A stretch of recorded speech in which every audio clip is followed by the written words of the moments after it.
استحوذ قطب الإعلام الأسترالي روبرت ماردوخ منذ شهر فبراير شباط الماضي على 9% من أسهم شركة روتانا المملوكة للملياردير السعودي الوليد بن طلال مقابل 70 مليون دولار.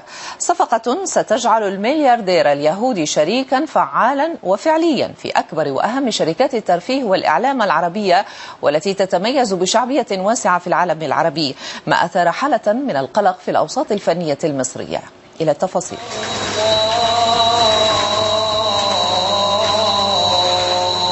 ترقب وقلق داخل الأوساط الإعلامية والثقافية في العالم العربي بعد الإعلان عن استحواذ شركة نيوز كورب المملوكة لإمبراطور الإعلام روبرت ماردوخ ذي الأصول اليهودية على حوالي 10% من أسهم شركة روتانا التي يملكها الأمير السعودي الوليد بن طلال.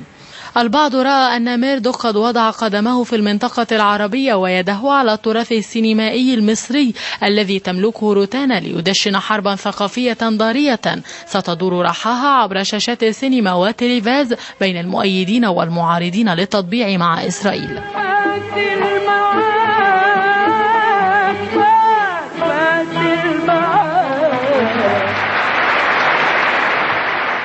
في هذا التوقيت هناك مخطط يهودي للدخول على الخط الثقافي والفني في الأمة العربية.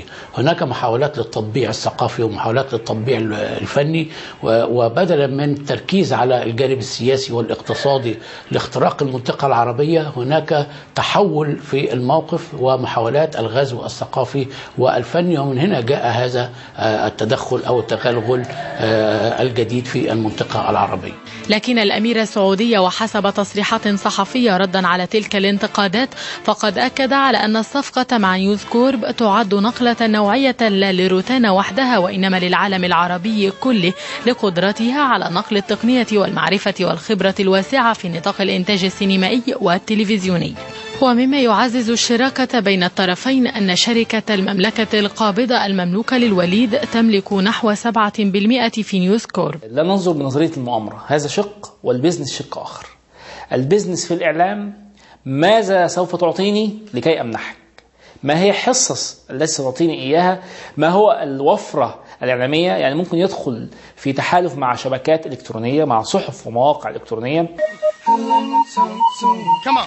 وتملك روتانا حوالي 1300 من الأفلام القديمة التي اشترتها من ورثة المنتجين المصريين، إلى جانب الأفلام الجديدة التي تساهم في إنتاجها، بالإضافة إلى عدد من القنوات التي تعرض الأفلام السينمائية والموسيقى والتراث، بالإضافة إلى الدراما.